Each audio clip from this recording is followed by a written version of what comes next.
Bonjour chers parents, votre petit trésor a déjà 11 mois. Il est peut-être plus si petit votre petit trésor. Fait que qu'est-ce que ça dit? De plus en plus il est capable d'être debout. Et tranquillement il va être capable d'être debout sans appui. Ça veut dire en équilibre. Au début, momentanément, et puis tranquillement, quelques secondes. Et puis de plus en plus il va être capable d'être debout sans appui. Ensuite, on se prépare pour la prochaine étape, la marche. À partir de 10 mois, l'enfant peut commencer à marcher. Jusqu'à 15-16 mois, on considère ça dans la normale.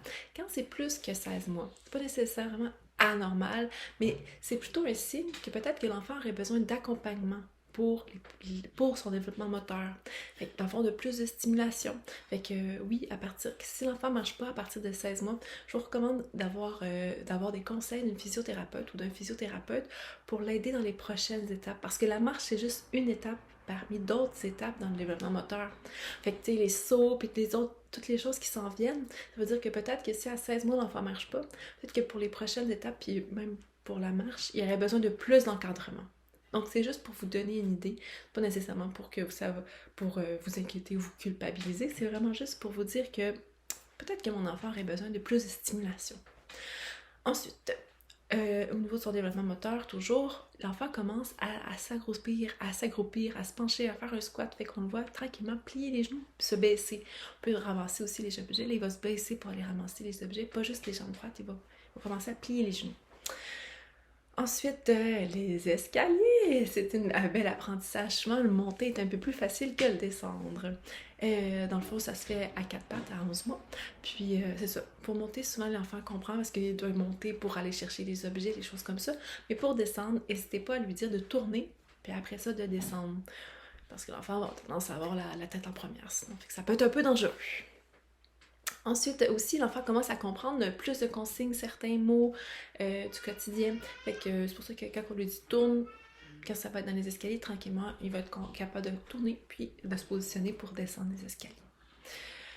Aussi, je vous recommande de jouer avec votre enfant. C'est sûr que j'aurais pu en parler avant, mais qu'est-ce que ça veut dire? Ça veut dire d'encourager la curiosité de l'enfant.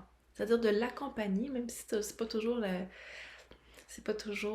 facile ou c'est pas toujours inné de prendre le temps d'accompagner votre enfant vers les objets d'intérêt ou vers la situation d'intérêt. Parce que dans le fond, c'est bon pour sa curiosité. Puis aussi, on veut pas que l'enfant ait un rôle passif. On veut pas juste que l'enfant regarde. On veut que l'enfant soit actif dans son milieu. Fait que de l'accompagner à être actif, c'est quelque chose qu'on favorise beaucoup. Puis c'est quelque chose qu'on veut aussi. On veut que les enfants soient actifs. On veut qu'ils prennent part à la vie.